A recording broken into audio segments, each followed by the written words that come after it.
sistema informativo de Canal 1 presenta CMI Primera Emisión. Estados Unidos dice que cultivos de coca en Colombia se estabilizan. Sin embargo, las hectáreas sembradas pasan de 200.000. Con el tema de la crisis venezolana de fondo, arrancó en Medellín la asamblea número 49 de la OEA. Todos los días y a cada rato se da el servicio de luz. 20 días sin el servicio de energía cumplen municipios del sur de Bolívar y Magdalena. Comunidades queman recibos de Electricaribe.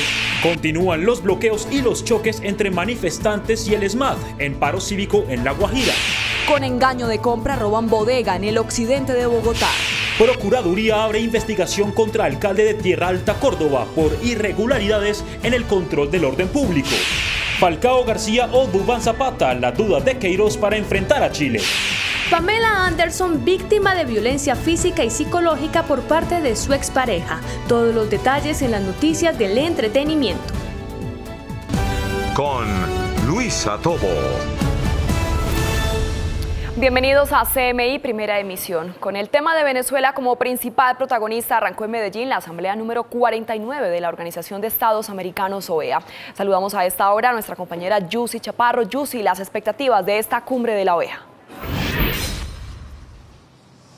Hola Luisa, buenas tardes. En esta versión número 49 que tendrá sesiones durante 2 días aquí en la capital antioqueña, el tema principal será la crisis en Venezuela, pero también se tratarán algunos otros temas como la corrupción y también el desminado humanitario, también otros países como Haití y Nicaragua. Justamente hace pocos minutos el alcalde de Medellín, Federico Gutiérrez, explicó la importancia del apoyo que tendría el sector privado, exactamente los empresarios, en la innovación y la tecnología para exponerle a estas delegaciones de los 35 países que son miembros de la OEA, la importancia que tendrán durante esta asamblea en la capital antioqueña. La jornada de actividades de la Asamblea de la OEA en Medellín inició con el foro del sector privado en el que empresarios de los 35 países miembros sostuvieron un encuentro para exponer la importancia de la cooperación internacional. Se dan 2 eventos que son muy importantes, que es TIC América, con jóvenes emprendedores de los países miembros de la Organización de Estados Americanos, que es para hablar sobre temas de juventud y la importancia del emprendimiento y el empleo. El presidente Iván Duque instalará oficialmente la versión 49 de la Asamblea de la OEA, que sesionará durante 2 días en Medellín. Venezuela será el tema principal. El efecto que tiene Venezuela y lo que viene pasando en la crisis venezolana y una dictadura criminal que no solo afecta hoy al país de Venezuela, sino a toda la región. Miles de venezolanos que llegan día a día a nuestras ciudades. En Medellín ya tenemos más de 70.000 venezolanos que los hemos abrazado y los hemos, por supuesto, acogido como debe ser porque son nuestros hermanos, pero esta es una crisis que de agravarse o de mantenerse como está la situación va a ser muy grave también para Colombia. También se expondrán temas de anticorrupción y desminado humanitario. A las 7 de la noche será la sesión inaugural en la Plaza Botero, al que asistirán cerca de 2.000 personas. En pocos minutos llegará entonces el presidente de la República, Iván Duque, a Plaza Mayor, en donde tendrá este encuentro con el alcalde de Medellín, también con estas delegaciones y todo el sector privado. Es todo por ahora desde el Hotel Intercontinental, pero más adelante tendremos otras noticias desde la capital antioqueña. Yusi, muchas gracias. Y 6 municipios en el sur de Bolívar y Magdalena se declararon en rebeldía porque hace más de 20 días están a oscuras. Las comunidades le han hecho un llamado al presidente Duque para que los acompañe una de estas noches y comparta su dura situación. Esta mujer asegura que vive la peor pesadilla de sus vidas e invitó al presidente Duque para que pase una noche en esta población que lleva más de 20 días sin el servicio de energía eléctrica. Invitamos al presidente para que venga a sudar la gota como lo estamos sudando nosotros aquí en Río Viejo. Nosotros aquí sufrimos mucho por problemas de la luz. Imagínense que mi madre es una señora incapacitada y tiene que pagar 400.000 pesos por el electrodoméstico que le quemó. A mí también me ha quemado mucho el electrodoméstico. Estamos cansados, queremos que esta vaina se vaya. ¿Por qué? Porque los recibos vienen más caros todos los días. Entre más días, más caro. Los usuarios de Electricaribe, cansados de soportar tantos calores por la falta de luz, dice que no pagarán un recibo más a la empresa. La que trabajamos con la chicha, con los pescados y en los negocios que se nos dañan los pollos, ¿qué hacemos con eso?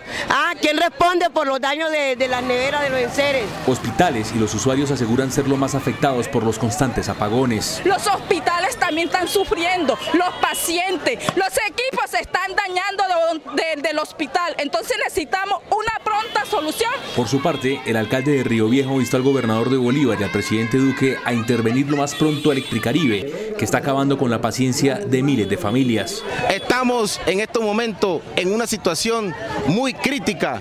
Nuestros adultos mayores viven una temperatura en nuestros momentos en la región de 40 grados centígrados. Los habitantes de los 6 municipios afectados por la falta de luz amenazan con tomarse la Troncal de Oriente, una de las vías más importantes del país, si no hay una solución urgente. La disputa por el territorio y los cultivos de coca en la costa pacífica nariñense sigue incrementando el número de familias desplazadas. Jesús Castro nos tiene el reporte desde Tumaco. Jesús. Buenas tardes, Luisa. La disputa por el territorio en la costa pacífica nariñense sigue incrementando el número de familias desplazadas, las cuales deben abandonar su territorio. No es muy alentador el tema de la seguridad en la costa pacífica nariñense por la disputa entre grupos al margen de la ley, que ya deja centenares de familias desplazadas. A la fecha llevamos 7 desplazamientos forzados masivos que han ocurrido principalmente en territorios étnicos de consejos comunitarios, resguardos indígenas, específicamente en los consejos comunitarios Unión del Río Rosario, Bajo Mini Frontera y también al interior de la comunidad indígena asentada sobre el sector de la Guayacana. Más de 400 familias han sido desplazadas entre Tumaco y Barbacoas. Hay que tener en cuenta que es de una dimensión bastante grande, aunque hay que tener presente que hemos tenido hechos repetitivos, principalmente en Río Rosario, donde ya es el tercer evento del año y donde muchas veces han sido las mismas víctimas quienes desafortunadamente han tenido que salir una y otra vez. Obispos del Pacífico colombiano rechazaron los hechos de violencia contra excombatientes de la FARC y el asesinato de líderes sociales. De manera especial nos hacemos cercanos a los familiares, amigos y a las organizaciones comunitarias de los liderazgos sociales y exguerrilleros que son selectivamente asesinados. Las autoridades buscan implementar el Plan Tumaco Seguro en la zona rural. Desde San Andrés de Tumaco, costa pacífica nariñense, para CMI La Noticia, les informó Jesús Alfredo Castro. Y lo que sería una visita para la venta de una bodega al occidente de Bogotá se convirtió en un atraco. Un hombre de 73 años que ofrecía el inmueble fue amordazado y despojado de todas sus pertenencias. Después de poner en venta esta bodega ubicada en el barrio Carvajal, en Kennedy, su propietario, Juan Vicente Vargas, atendió a supuestos compradores, quienes interesados ingresaron a verla. En ese momento, los sujetos que quedaron identificados en cámaras de seguridad aprovecharon para hurtar sus pertenencias. Ingresamos al segundo y ya me dijeron que eso era un atraco, que me tiraron al piso, me amordazaron, me amarraron con cables, con cinta, me taparon la boca y me dejaron inmovilizado. Familiares de la víctima, de 73 años, aseguraron que el hombre tuvo que ser rescatado por bomberos. Tuvieron que ingresar por la casa vecina y por el tercer piso, y fue cuando lo encontraron amordazado y golpeado. La denuncia fue interpuesta ante la Fiscalía General de la Nación, donde adelantan investigaciones, mientras que el adulto mayor se recupera de las secuelas. Me ultrajaron, me trataron mal, todos los papeles se llevaron, quitaron zapatos, se llevaron todo, la correa, las gafas. En lo corrido del año se han registrado 10.499 casos de hurto a personas en Bogotá y en la localidad de Kennedy 3.024 casos. Una impactante fotografía de un migrante y su bebé ahogados tras intentar cruzar la frontera entre México y Estados Unidos desató la indignación mundial en medio de fuertes cuestionamientos al manejo que las autoridades de ambas naciones le han dado a la crisis migratoria. Esta es la devastadora escena de un migrante salvadoreño que murió junto a su hija de apenas 2 años tras intentar cruzar el río Bravo en la frontera entre México y Estados Unidos, que se convirtió en el símbolo de la tragedia que representa la crisis migratoria para miles de familias y personas que dejan su país en busca de una mejor vida. La fotografía del padre abrazado por su pequeña mientras permanecen boca abajo en el agua es tan solo el triste desenlace de la desesperación que generó en este migrante y su familia los 2 meses de espera en un campamento fronterizo, soportando temperaturas de hasta 45 grados centígrados para conseguir un turno para realizar su solicitud de asilo ante las autoridades estadounidenses. El lamentable episodio se da en medio de fuertes cuestionamientos al endurecimiento de las políticas migratorias de ambas naciones y la polémica desatada por las pésimas condiciones de detención de 300 niños migrantes en un centro de Texas, donde la mayoría de los allí alojados no se habían cambiado de ropa desde su llegada y algunos no podían dormir por hambre o porque pasaban la noche en el suelo con apenas 2 mantas. El escándalo provocó la renuncia del comisionado interino de la Oficina de Aduanas y Protección Fronteriza, John Sanders, quien fue designado apenas el pasado 15 de abril. Esto generó una contundente respuesta de la Cámara de Representantes estadounidenses de mayoría demócrata, que aprobó un proyecto de ley de $4.500 millones para abordar la crisis humanitaria en la frontera, proteger y garantizar la salud para los niños migrantes e imponer normas más estrictas para regular los centros de detención. Y también en Estados Unidos, la policía del estado de Georgia rescató a un bebé abandonado en una bolsa de basura. Las autoridades informaron que recibieron la llamada de una familia que alertaba del llanto de un bebé en un parque y fue allí en donde encontraron al recién nacido. Varios médicos acudieron al lugar para atender al menor y llevarlo al hospital, donde actualmente se encuentra recuperándose favorablemente. Y la Guardia Civil Española detuvo a un militar de la comitiva del presidente brasileño Jair Bolsonaro cuando se dirigían a Japón. El sargento llevaba 39 kilos de cocaína en su equipaje y estará a disposición de la autoridad judicial española. Por su parte, el presidente Bolsonaro ordenó a su Ministerio de Defensa colaborar con las autoridades españolas.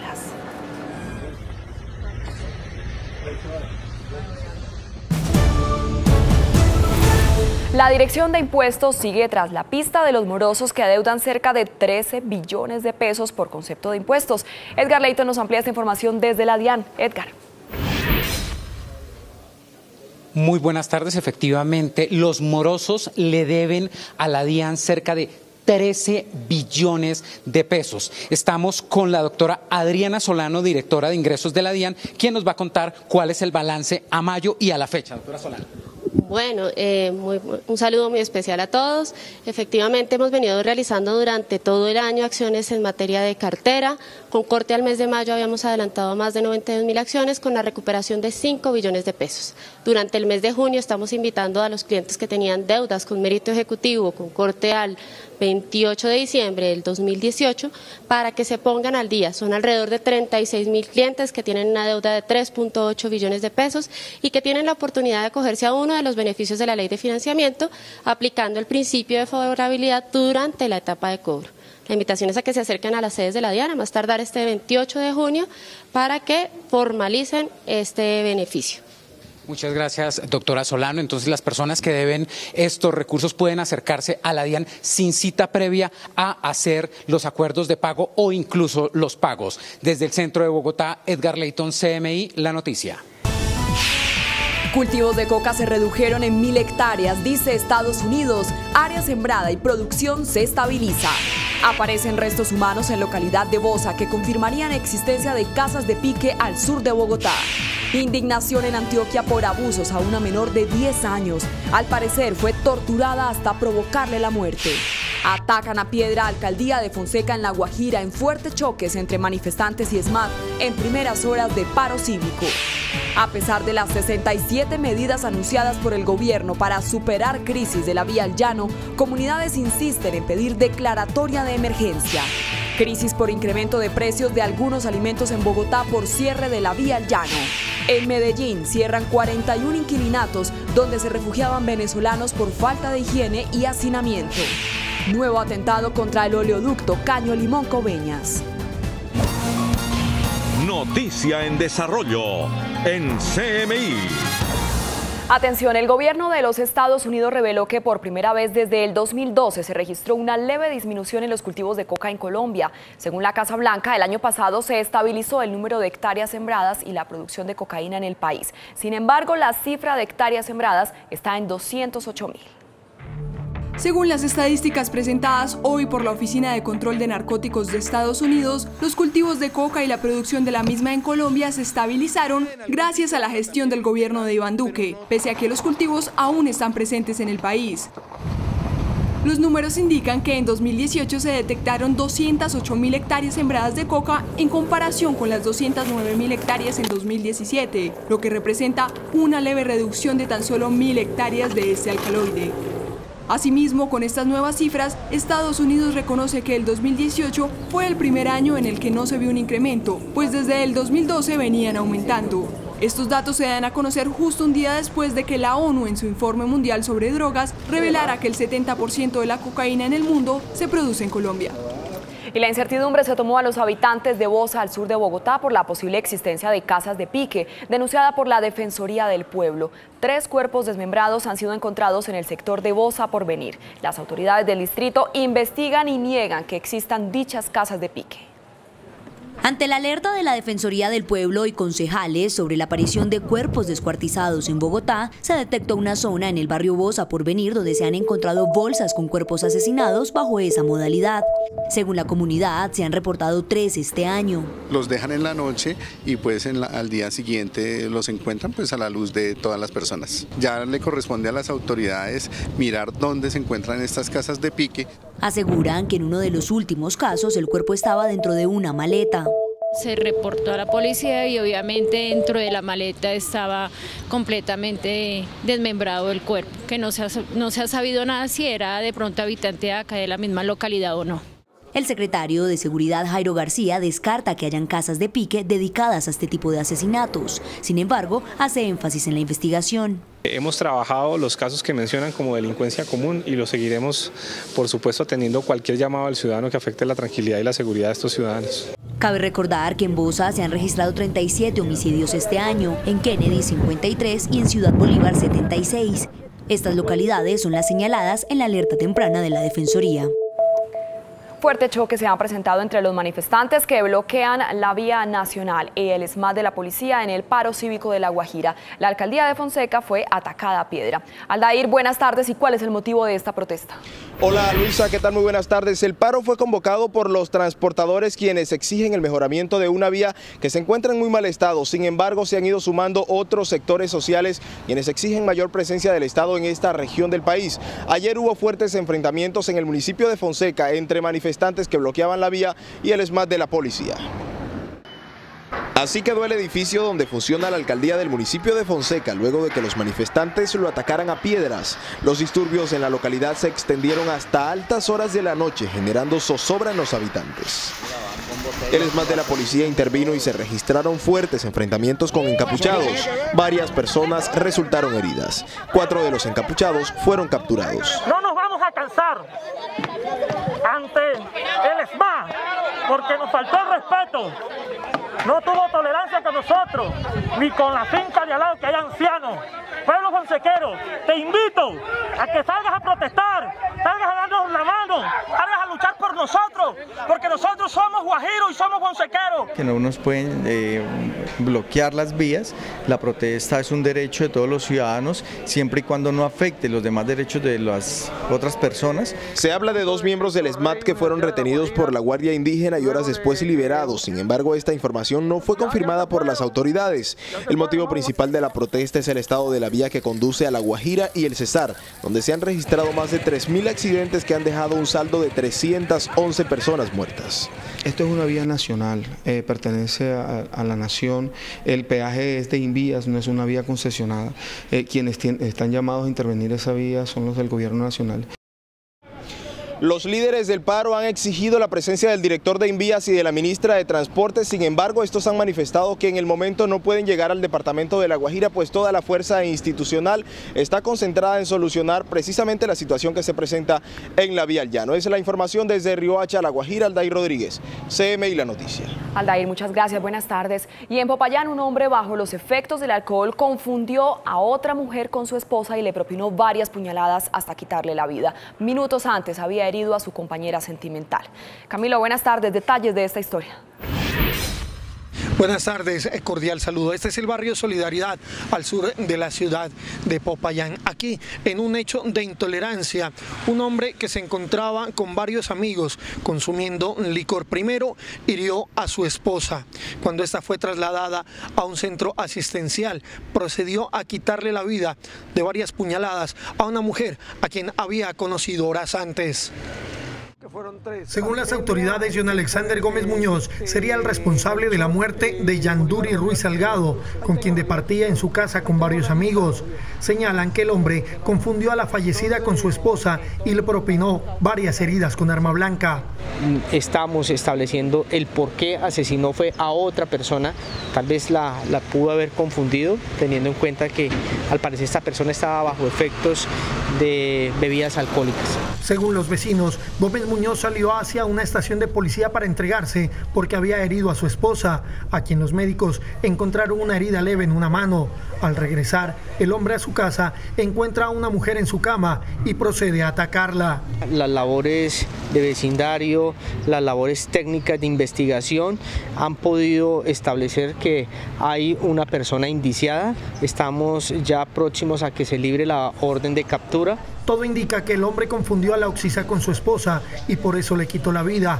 Con este crimen son 19 los cometidos en Cauca en menos de una semana, 18 de ellos con arma de fuego y con arma blanca. Ante las alarmantes cifras de muertos en hechos violentos, a esta hora se adelanta un consejo extraordinario de seguridad en las instalaciones de la Brigada 29 al norte de Popayán. Esta es la información desde la capital del Cauca. Camilo Fajardo, CMI La Noticia. Camilo, muchas gracias, buenas tardes. Y a pesar de las 67 medidas anunciadas por el gobierno nacional para superar la crisis de la vía al llano, los habitantes de la zona insisten en pedir al gobierno que declare la emergencia económica y social. Con el anuncio de las 67 medidas, el gobierno no declarará la emergencia económica y social para superar la crisis de la vía al llano. Entre el paquete de contingencia están aumento de la flota aérea y disminución en el costo de los peajes en las vías alternas para llegar a Villavicencio Meta. De reducir en un 50% las tarifas de los peajes de las vías alternas. Se han apropiado 50.000 millones de pesos adicionales por parte del gobierno nacional para acelerar todas las obras que corresponden a la transversal del Cisga. Se extendió el calendario tributario para las personas naturales que debían pagar impuestos de renta y complementarios en los próximos meses para extenderlo hasta el 30 de diciembre. Para el sector hotelero, estas medidas no son suficientes. La emergencia sí debió haberla decretado, ya que la afectación es total para todos los gremios. Los habitantes de la capital del Meta aplaudieron el plan de contingencia, pero señalaron que requieren medidas más fuertes. Los peajes aéreos cuestan mucha plata, no son asequibles al público. Para nosotros sería mejor que le pusieran mano a la vía alterna o a la vía acá de lo que es de Villavicencio a Bogotá. Realmente nosotros somos pasivos, esperamos una solución real del gobierno nacional, pero hasta el momento no se ha dado y es muy triste que el presidente Iván Duque no haya declarado la emergencia en la vía al llano. No descartan nuevas marchas en los próximos días. Y justamente el cierre de la vía, que ya completa 43 días, empieza a causar un aumento en los precios de algunos productos en Bogotá, como el arroz, la yuca, el plátano y el queso. Por el cierre indefinido de la vía Bogotá-Villavicencio, los comerciantes y tenderos de la capital del país afirman que los precios de los productos van en aumento. El caso del plátano martón, la yuca, el queso, el arroz, son los productos que se han visto afectados, al igual que maracuyá. A pesar de las medidas adoptadas por el gobierno, los comerciantes de todos estos productos piden una solución pronta. Están perdiendo plata en este momento porque la comida llega muy deteriorada. En mal estado llega la mercancía. Pues las ventas día a día pues están más al piso. La central mayorista de Corabastos, ubicada en Bogotá, afirma que la crisis ya empieza a causar incertidumbre por lo que pueda pasar con estos productos y sus precios. Los comerciantes, los tenderos y los mismos agricultores de la zona, pues la incertidumbre es cuánto se va a demorar el arreglo de la vía para poder sacar sus productos para que lleguen a las principales centrales de abastos y a las plazas de mercado. Entonces el detalle es ese, se escasea la comida y más caro. A la fecha, algunos productos mantienen sus precios estables, como el huevo, la panela, el aceite, la mojarra y el pollo. Una de las principales medidas anunciadas por el gobierno como alivio para la crisis de la vía al llano es la reducción en el precio de los peajes. Les contamos cuánto debe pagar ahora en las vías alternas al llano. El gobierno nacional afirmó que el costo de los peajes por las vías alternas a Villavicencio se reduciría a un 50%. Una de las vías que está contemplada es la de Sogamoso, en donde en total para llegar a Villavicencio son 563 kilómetros. Los conductores deben pasar por 7 peajes que son El Crucero, Tuta, Albarracín, El Roble, San Pedro, Veracruz y Puente Amarillo, con un tiempo aproximado de 11 horas de viaje continuo. Por esta primera opción, los transportadores debían pagar 277.000 pesos de un tramo a otro. Ahora con la reducción deberán pagar 138.500 pesos. Siempre está congestionando mucho la subida por Sogamos, con mucho vehículo por ese lado, y la carretera está buena, pero la de Guateque sí está muy mala. Otra de las vías que está contemplada es la del Cisga. En total, para llegar a Villavicencio son 338 kilómetros, pasando por 5 peajes que son Machetá, El Roble, San Pedro, Veracruz y Puente Amarillo, con un tiempo aproximado de 9 horas de viaje continuo. Está llegando poquita comida y está llegando en mala calidad. Se está demorando 2 días para llegar aquí. Por esta segunda opción, los transportadores debían pagar 117.500 pesos de un tramo a otro. Ahora con la reducción deberán pagar 58.750 pesos. A esta hora los transportadores afirman que las tarifas no se han reducido a pesar de los anuncios del gobierno. Noticia en desarrollo en CMI. La Procuraduría abrió investigación al alcalde de Tierra Alta, Córdoba, Fabio Leonardo Otero, por presuntas irregularidades en el control del orden público en el municipio que presuntamente derivaron en la muerte de la líder social María del Pilar Hurtado. El Ministerio Público indagará las medidas adoptadas por el alcalde de Tierra Alta, Córdoba, Fabio Leonardo Otero, frente a una situación de invasión de lotes en el municipio que presuntamente derivaron en el homicidio de la líder social María del Pilar Hurtado. La Procuraduría además investiga cuál fue el tratamiento a las amenazas que reportó la lideresa luego de que se presentaran varios choques en el municipio por la disputa de los predios. La Alcaldía de Tierra Alta, la Unidad Nacional de Protección, el Ejército y la Policía tendrán que entregarle a la Procuraduría la totalidad de la información de las acciones emprendidas ante la presunta invasión de los predios, la identificación de sus propietarios y la aparición de supuestos panfletos con amenazas. El alcalde será escuchado en versión libre. Hacemos una breve pausa en CMI Primera Emisión, pero al regresar espere. Aumenta el desplazamiento en la costa pacífica nariñense en medio de los enfrentamientos por el control de los cultivos de coca. Insólito, ante la falta de respuesta para atender el mal estado de una vía, usuarios deciden sembrar matas de plátano en los huecos. Ya volvemos. Noticia en desarrollo en CMI. Continuamos en CMI Primera Emisión. Consternados se encuentran los habitantes del municipio de Caucasia, en el Bajo Cauca antioqueño, por el abuso sexual y brutal golpiza a una niña de 10 años hasta causarle la muerte. Regresamos a Medellín con Yusi Chaparro. Yusi, ¿a quién acusan las autoridades de este doloroso hecho? Luisa, la policía exactamente de infancia y adolescencia adelanta las investigaciones junto a la Fiscalía para tratar de determinar quién sería el responsable no solamente de este abuso sexual, sino de la brutal golpiza que le causó la muerte y que también presentaba algunos signos de tortura. La niña de 10 años llegó hasta el hospital César Uribe de Caucasia, Bajo Cauca antioqueño, por un malestar general, pero cuando era atendida murió. Los médicos se alertaron y al practicarle la necropsia notaron signos de un posible abuso sexual. Donde daban cuenta del ingreso de una menor que entraba en precarias condiciones de salud, fue evaluada por los galenos en el hospital, donde al parecer la menor presenta signos de violencia sexual. La pequeña además habría sido torturada tras el abuso sexual. Autoridades investigan quién sería el responsable de la brutal golpiza. La Policía de Infancia y Adolescencia inmediatamente se ha puesto al frente del caso en coordinación con la Fiscalía para esclarecer realmente qué fue lo que ocurrió. La muerte de la niña tiene conmocionados a los habitantes del municipio de Caucasia y se espera que en las próximas horas se cumplan sus exequias.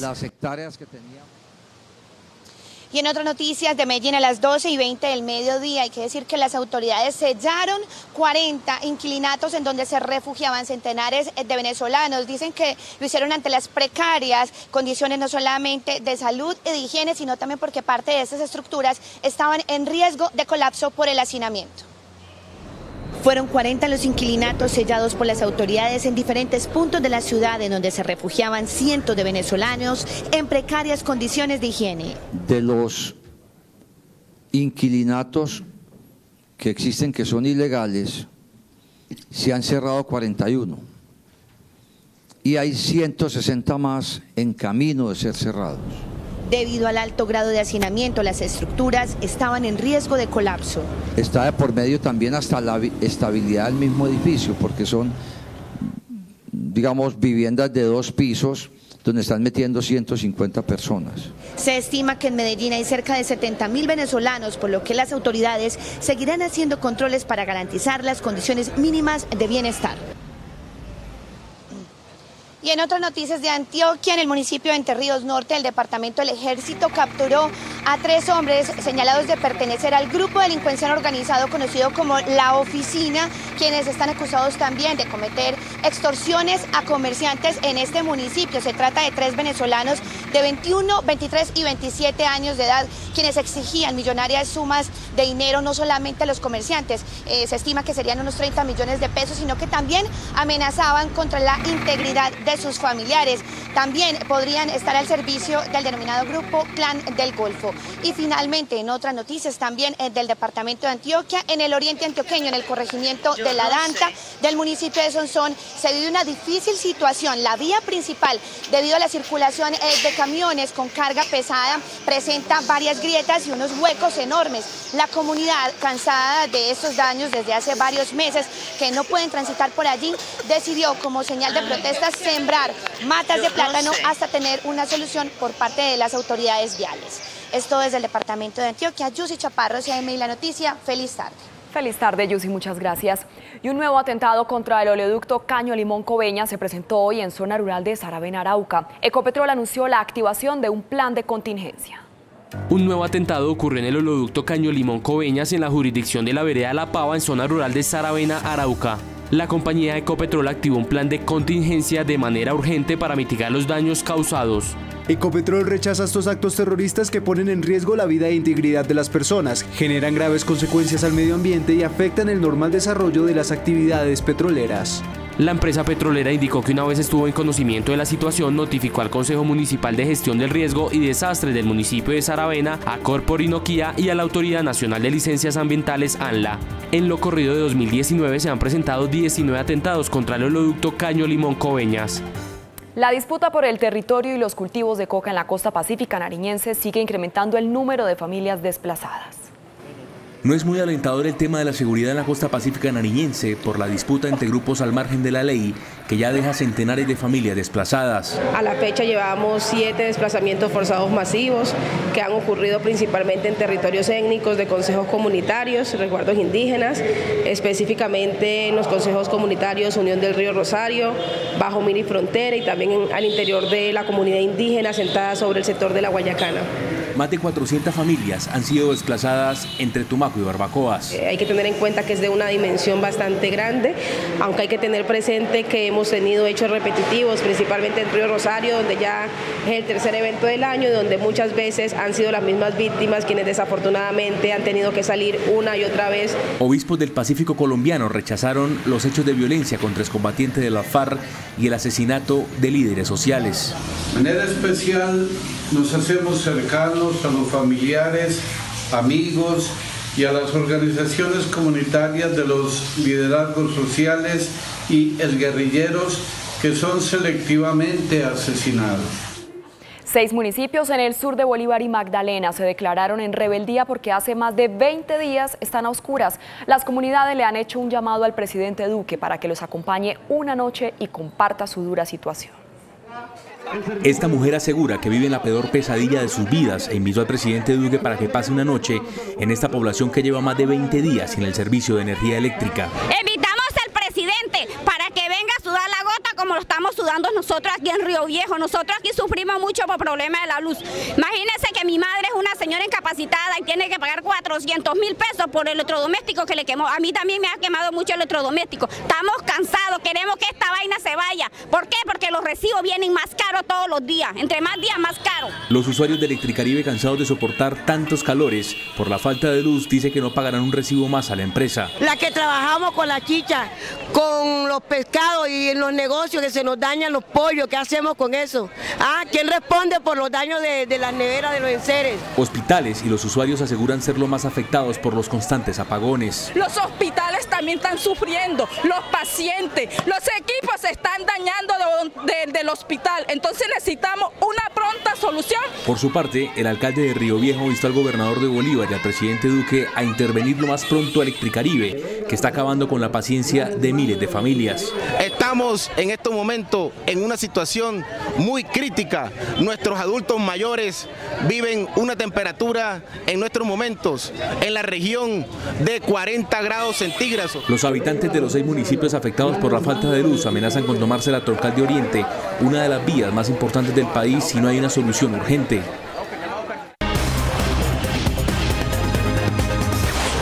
Y antes de terminar les contamos lo bueno, lo malo y lo feo. Comenzamos con lo bueno.